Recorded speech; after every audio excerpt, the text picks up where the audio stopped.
Okay, guys, let's start. And first of all, welcome to lecture two for qubits thing. And today I'm going to teach about quantum gates and circuits. Okay, so let's start. So to understand this, we have to first understand the basic mathematics behind it. Mathematics is the quantum physics behind it, nothing but operators and observables. An operator is nothing but an n-cross in matrix which acts on the state vector to produce another vector in the Hilbert space. I hope you guys attended yesterday's lecture where he explained the basic concept of all this Hilbert space and other things. And so from this, what you can say, uh, okay, wait, I'll start the recording.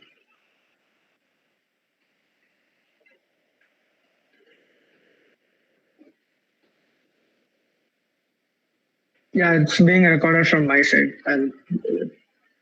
Okay, so this is nothing but an n-cross matrix. Mathematically speaking, what does this matrix does is that this matrix will give you an eigenvalue into the same matrix.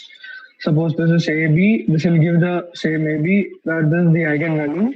And what this matrix does is that this matrix changes the coordinate system. It either rotates the coordinate system or either it linearly expands or contracts the coordinate system. I guess you guys must have learned this in M2 where they would have explained this in detail. And coming to the observable is nothing but any quantity which can be measured in a physical experiment. Example like position, momentum, energy. One physical example you can say is like in 12th standard you must have read about the different energy of an atom where the ground state energy of hydrogen is say minus 13.6 electron volts and the first energy is minus 13.6 by 4. Like that it keeps on goes, right? It's the same thing here. For those 13.6, 13.6.4, those are all the eigen values for each n equal to 2, n equal to 3, those so that's what when you apply the eigen energy operator here, you get those eigenvalues. These are the observable. And the next is that, as you can see, this is nothing but an n-cross matrix, but for a qubit, where it's only a 2 cross and here. So this thing will be a 2 cross 2 matrix, where these are the four things here. And I like just yesterday, as he told, like all the basis states for this representation for the representation of this AB vector, he told that basis states are 1, 0, and 0, 1. Like that, for any 2 cross 2 matrix, these Pauli states are the basic states. Like with the help of this Pauli states, you can represent any 2 cross 2 matrix. That I'll explain more detail later. And coming to the quantum gates, what is a quantum gate? A gate that operates on n qubits is represented by a n cross n unitary matrix basically, but we call it as an 2 power n 2 power n unitary operator. For example, a gate operates on 1 qubit is represented by a 2 cross 2 unitary matrix. The quantum gates are anonymous to the classical gates, except they must be implemented unitarily and thereby reversible. So suppose you're having a state 0 here, and then you apply a gate, and then it transform into a gate, some other gate, suppose you can say it's 1. When you apply the same gate again, this should again reversibly go to 0. This also I'll be covering later. And so in classical computing, only single bit gate is a NOT gate. That means like in classical computing, like 0 can be converted to 1 and only using a NOT gate. But in qubits, there are many single bit gates which I'll be covering. And now when I talked about this unitary operation, I told about that any 2 cross 2 matrix can be written as the sum of these Pauli matrices. That is what is being written here. Suppose take Q equal to some A, B, C, D are any variables and they're complex variables and it is A times I, B times sigma, C times other. So like this, you will be able to represent any 2 cross 2 matrix with the help of all these Pauli vectors, and given that mod A square plus mod B square plus mod C square plus mod A square equal to 1. That's how you normalize these things. Okay, so here it goes. each state on block sphere goes to another point. Yeah, that's what I explained about it. Basically, you're just rotating that coordinate system. That's what each state on the block sphere goes from one point to another point on the block sphere. Operations are rigid body rotations and deflections. A metric representation must be 2 cross 2. So this is how an operator is defined in this thing. And going to the next slide. Uh, now, yeah, I talked about the single qubit gates. Let's see what are the different type of single qubit gates. The first gate is the X gate, which is represented by 0, 1, 1, 0.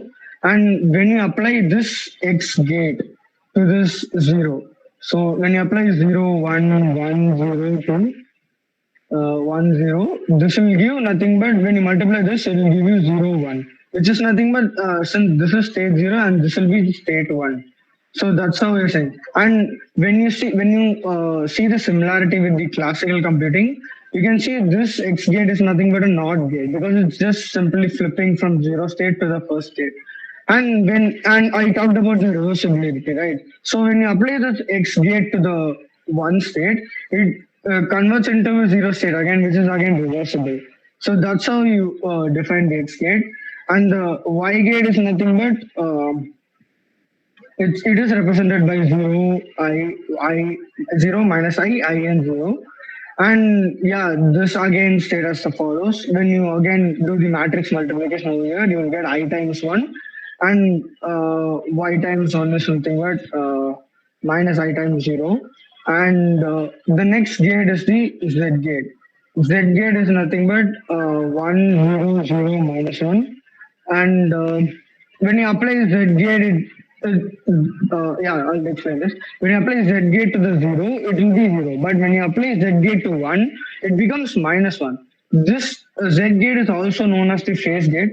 It selectively provides phase to one of the bits. And yeah, I will talk about this more later. And that is what set is about. And the next, this is one of the most important gates ever. This is called the Hadamard gate. This Hadamard gate is represented by 1 by root 2 of 1, 1, and 1 and minus 1.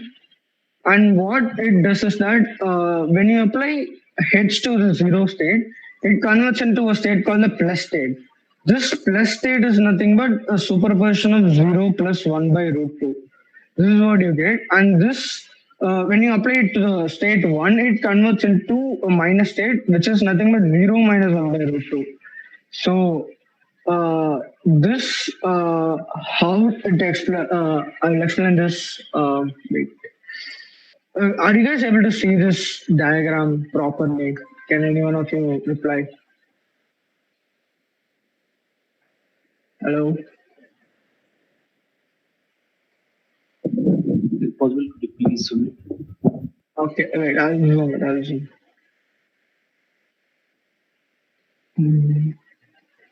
Yeah. Can you see it now? Hello. Yeah, it's very much visible. Yeah, okay. So when you apply this Hadamard gate, first what it does is that it first rotates this 0 to here. And when you see, like basically this is nothing but a transformation of the coordinate system, right? So when what happens in that transformation is that the first step is that it rotates along the y direction so that this 0 flips to this x-axis and then x-axis goes to the down, and like that everything is flipped by a 90 degrees. And after that, since the and after that what happens is that it reflects. This plus is being reflected to that side and this minus is being reflected this side, so that this again flips. And this is what it basically does, so that you get a state of plus finally. This is nothing but a combination of rotation and reflection. That's how this Hadamard gate basically does. So, okay, this is what this Hadamard gate basically does. And moving to the next one. Yeah, so we all talked about single qubit gates now. And now I'm coming to the 2 qubit gates. And this is one of the most important gates in the 2 qubit gates. This is nothing but the control NOT gate or C NOT gate, you can say. now what it does is that this you take two qubits here. The first qubit is called the control qubit, and the second qubit is called the target qubit. When the control qubit is zero, this gate will make the target qubit also zero, and no will how do I say this? Will not do any changes to the target qubit. But when this control qubit is one, it changes the state of the target qubit to one. So basically, you can see how all it being act. And this CNOT gate, it is classically similar to the classical XOR gate. That's how it works. Okay. Yeah. Also, we talked about Hadamard gate and CNOT gate. Combining these two gates, we make a circuit, which all the circuit part I'll come later, but this is one of the most important circuit. This Hadamard and CNOT gate combining. This will give rise to one of the state called a Bell state. This Bell state we will be talking about in later lectures and not this lecture. So why is this Bell state important is because basically this Hadamard gate and CNOT gate makes these two qubits entangled. I'll tell you how it gets entangled. So you're saying the state one here, the state zero here. After applying this H gate, you will get a combination of what? You will get a combination of as you saw above. In this Hadamard gate, this H on 1 will go to minus 10. Minus 10 is nothing but, wait, yeah, 0 minus 1 by root 2, right? So this is nothing but 0 state minus 1 state by root 2. So it goes to this state. Now you're combining this with the zeroth state again. This whole thing will be a tensor product with this zero state. But you're applying the CNOT gate. What this CNOT gate does, when you tensor product with this, you will basically get 0 0 minus 1 0, right? 0 0 minus 1 0 by root 2. But due to this CNOT gate applied on the second gate, when you see the first qubit is 0 here, the second qubit remains 0. But now when the first qubit becomes 1, the second qubit flips to 1. And that's what you see here. The second qubit flips to 1. And how does this make these two qubits entangled? So suppose after all this process, you're putting a measuring device and then measuring this qubit here, and it can be either of the 0 or the 1, right? So suppose you're measuring a 0 state. When you just like that measure it, you will be able to, from that instance, you know that the other qubit is 0. Because that is what this combination is all about, right? 0 0 or 1 1. So when you measure the first qubit as 0, you know the other qubit as 0. That's it. That's what entanglement is. And when you measure the first qubit as 1, the other qubit automatically tends to 1. So like this, these two qubits are entangled so that when you measure only one, you know what is the configuration in the other qubit also. That is what this entanglement is about. And yeah, that like completes this CNOT gate. And there are other important single qubit gates, which is the S gate, which is represented by 100I. And this is what it performs. It's it flips the one, not flips. It when it applies on 0, it gets 0, and when it applies on 1, it just puts an amplitude of I times 1. And there is another gate which is 100 e power I pi by 4. There is some error here. So yeah, this when again like same here it goes I means here it's again e power I pi by 4 comes out of this one. And that's what this gate basically does. And then rotation gates, if you had attended yesterday's lecture, you would have explained in the computing part how the rotation gates acts. Like Rx will flips like an amount of theta and radians in the X direction, and Y will be in the Y direction, and again Z will be in the Z direction. And yeah, so these will be the results, and these aren't much to talk about, but yeah, these will be the results. There is also another gate which is this R1 gate, which again e power flips to again e power I theta by 2. That's what it 100 power. As you saw here, like here e power I pi by 4. This T gate is a special case of this R1 gate where that theta is pi by 2, and that's how it goes. And now let's come to the 3-qubit gate. 3-qubit gate is something that CC naught gate. This is one of the, not important, but yeah, this is one of the basic gates of 3-qubit gates. It is going to be CC naught gate, also called as Toffoli gate. So this is a representation basically. And we talked about, okay, I didn't talk about this. So I'll talk about this in the later part, how you represent this uh, matrix into all these simple 0, 0, 1, 0, 1. I'll talk about this later. But now let's go into this. So what does this Toffoli gate does? So Toffoli gate is nothing but, again, it looks similar to the C naught gate, but instead this flips the state C only when A and B both are 1. If A is 0 or B is 0, the C won't be changed. Only if A and B both are 1, the C value will be flipped. Suppose you take A as 0, B 0 means, and C as 1 means the C remains 1. And even when you take A as 1 and B as 0, this still remains 1 because it won't be shifted. But when both are 1, this C state will change from 1 to 0. That's what it basically does. Okay, so we will see this application of this Toffoli gate. And like in classical gates, we have NOR, XOR, and these are the basic representation of classical gates, or the quantum classical gates, that NOT, XOR, AND gates using quantum circuits. So like NOT we discussed, it's just the X gate, and XOR gate we also know that it's basically the C naught gate, and that XOR gate can also be represented using Toffoli gate, where you put the first qubit as 1 and second qubit as X and third qubit as Y, which basically gives Y plus X and X and 1. Like here you see C dash is nothing but C plus A we know. So in this case, it is nothing but Y plus X and 1. And like in classical computing also we study that X and 1 is nothing but X. So this is basically Y plus X.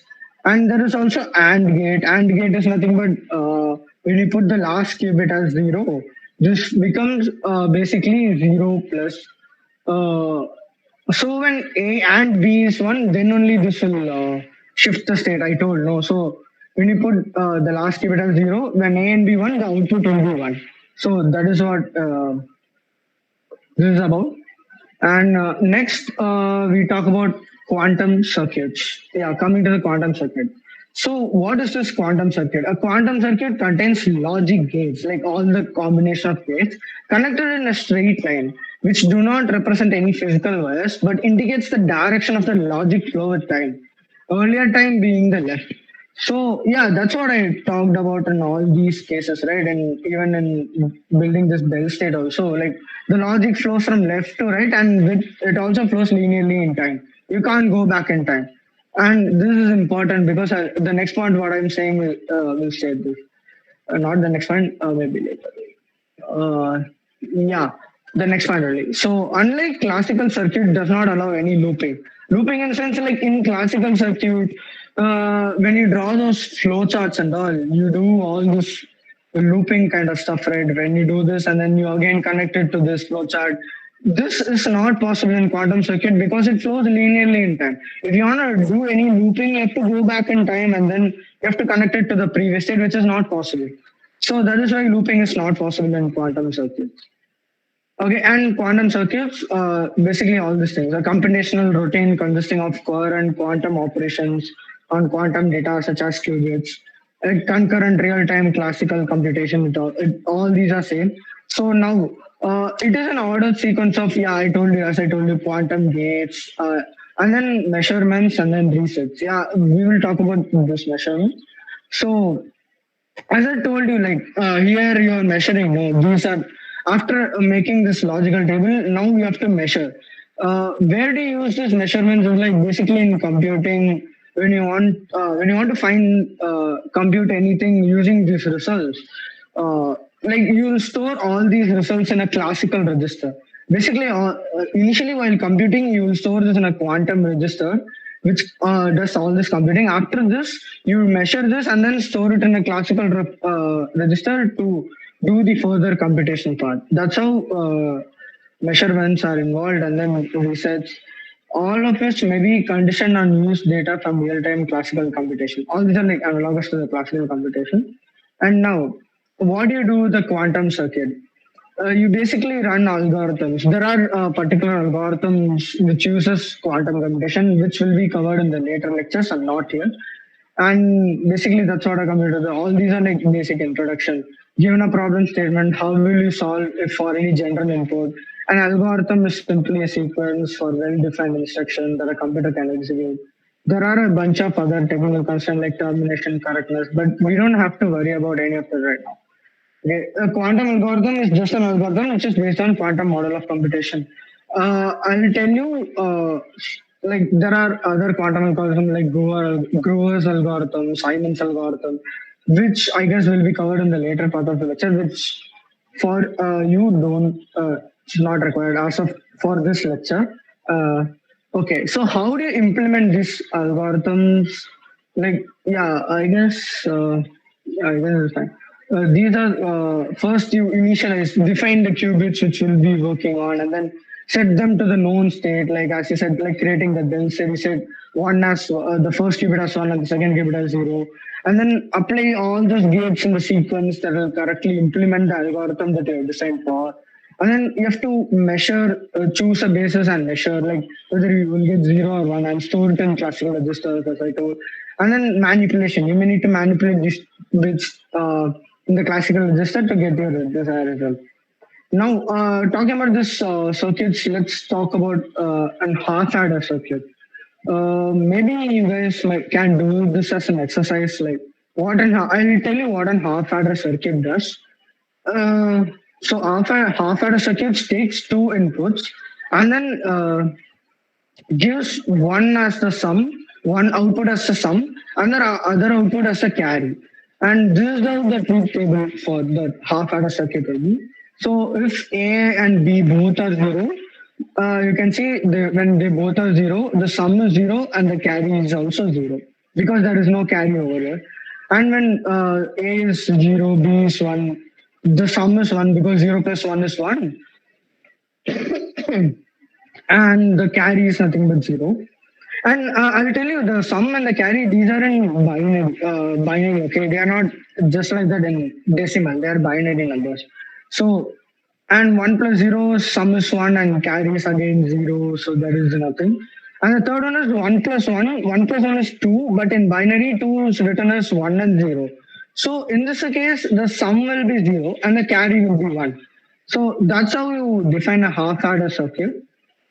Can anyone tell me like how do you implement this in a quantum algorithm? I'll wait. Okay, so for example, like I'll give you a hint. This uses Toffoli gate, which I discussed last. Suppose I'm having like this. Yeah, I'm having three qubits A, B, and then this one is unknown, which you guys should only tell how it should be, so that you will get this as sum and here as carry. Can anyone guess or anything?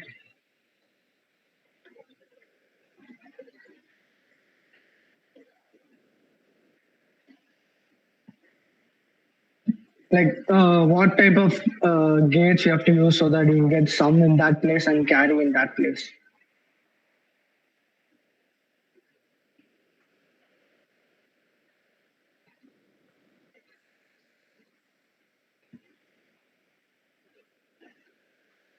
Okay, somewhat good, somewhat. XOR and AND. Yeah, but in what order? Okay, yeah, you're right. It's XOR and AND.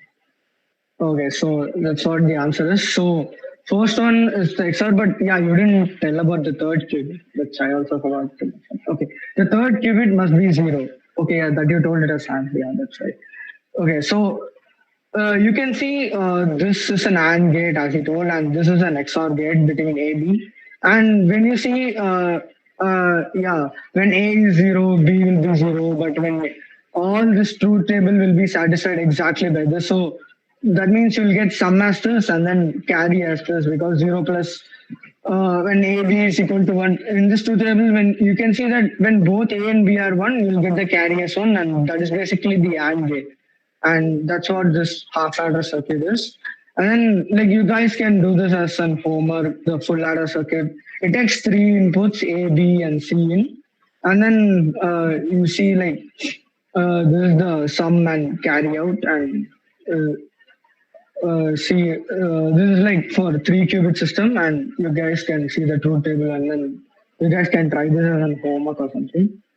And yeah, let's come to the. This is like I'll give you an introduction to this quantum circuit. This quantum circuit is called an oracle or a black box computation.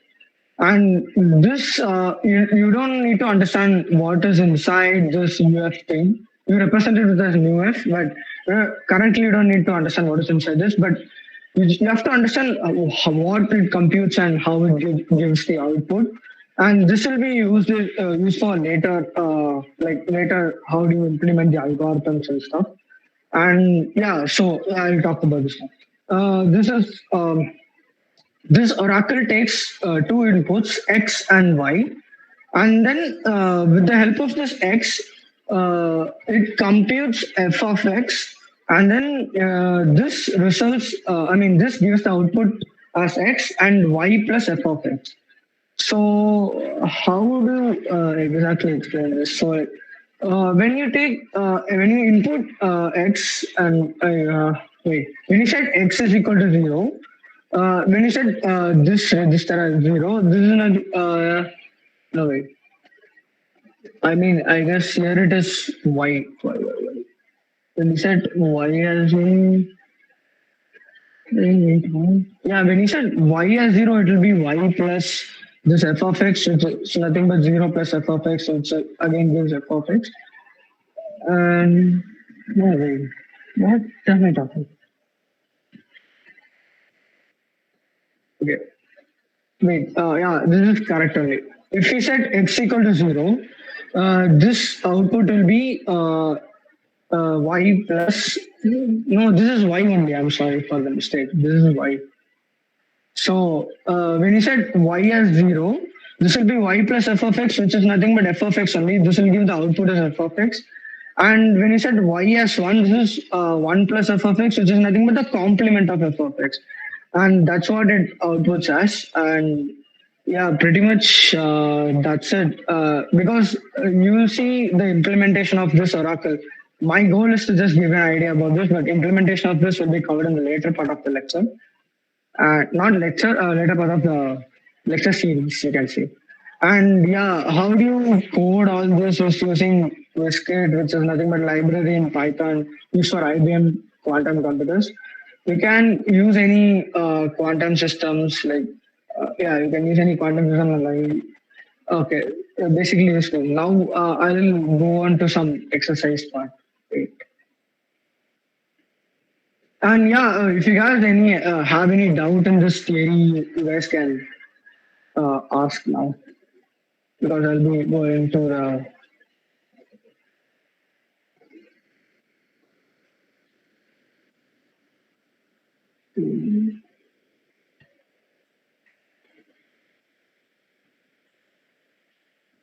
Oh my god, not able to share the screen. Oh, oh. Um,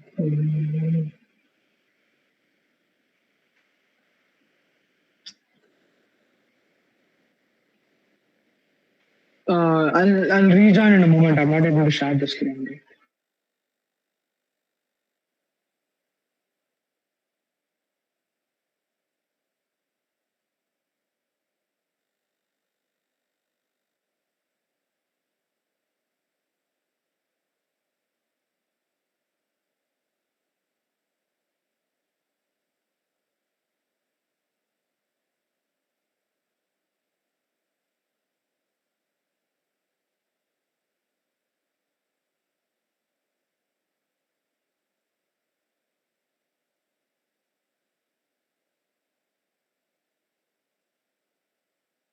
Sarvesh, you are muted.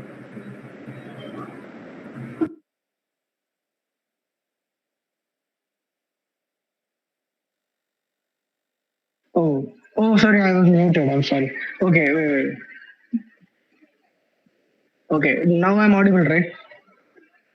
Yeah. Oh, sorry. You guys have any doubts or anything in the theory first? I want to ask that. Okay, no doubts. Okay, let's proceed to this. Uh, yeah, so this single qubit, let's see the task one. Task one is to flip the zero state to one state. So what we do to flip the zero state to one state? We apply the X gate. And how do you apply the X gate? In quantum computing, there is a quantum register Q, and then you apply the X gate directly to the Q. That's what it says, type X of Q. And yeah, that's it. And then that is the first part. And then now, how do you change to 0 to plus? And 1 to minus and all? What do? You use an Hadamard gate, right? So Hadamard gate is nothing but again, you write H of Q. That's it. That's how you apply an Hadamard gate. And again, yeah, the sign flip. Okay. The Now the task is to flip plus to minus. How do you flip from plus to minus? So I can think of one thing. When you again apply this automatic gate to the plus, it again goes to the state of zero.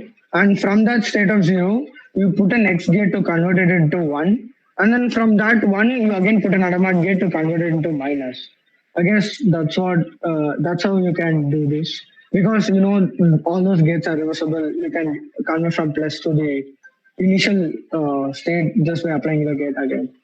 So that is one of the things, and I guess pretty much all this. You guys can do this as an activity because the bell states and all will be covered in the later part of the course. So I don't want to explain that now. And I want to explain one of the main part of the theory. I guess it's here. Okay. Okay, yeah. So, I told you about all these gates, right? But how do you, in that two qubit states, how do you apply the gates to a part of the system? So, okay, I'll take an example with the C0 gate itself. You guys are able to see this, right?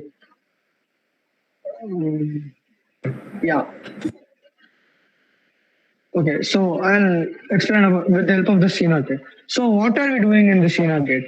When the first qubit is zero, we are like keeping the second qubit in the same state itself. But when the first qubit is one, we are flipping the second gate. That means you're not doing anything to the first. You're not doing anything to the first qubit, but what are you doing? You're flipping the second qubit, right? So basically, you can see this part is nothing but an looks like an X gate, right? So now, how do you make this entire gate is nothing but you put I and tensor product with X gate. This gives a whole CNOT gate. That's it. And I and tensor product with X. When you apply it in a two qubit system, it just keeps the first as the same, and the second it flips the second part. That's it. Uh, and yeah, that's what it's being covered in the scheme. Like, if you want to put it in a two qubit system, if you want to apply an X gate to the first qubit, and then do nothing to the second qubit, this will be represented by a tensor product of X gate and iron gate, which correspond to this. And yeah, that's how you get. And like this, you can create many gates with for your particular use. And okay. I also, yeah, one of the other parts also I missed about this. Okay, wait, where is that? Mm, mm,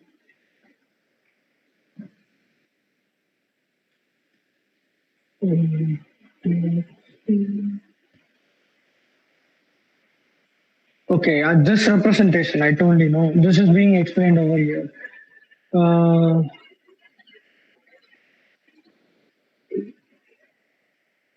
okay, yeah.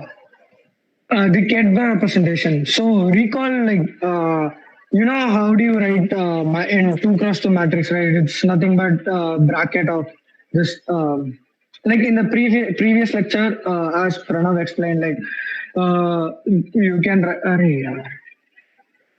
you can write a 2 cross 2 matrix like this as a cat representation and a bra representation. So like the same, you can also represent all these uh, gates using like the qubit representation. And for that, C naught gate is being you can represent C naught gate by the bracket representation of this. Like that's how when you finally compute the matrix products, you will get finally end up with C naught gate, and then Toffoli gate it's given here. And yeah, I guess that's all pretty much theory is there to cover in gates and this thing. For other exercise, you guys can go through this katas from Microsoft, which was being shown in yesterday's meet also.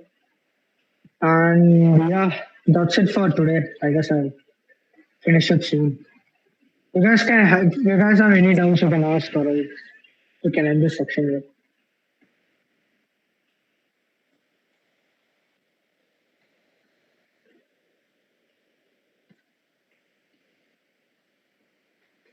No doubts? Okay, cool. Bye bye, guys. Okay.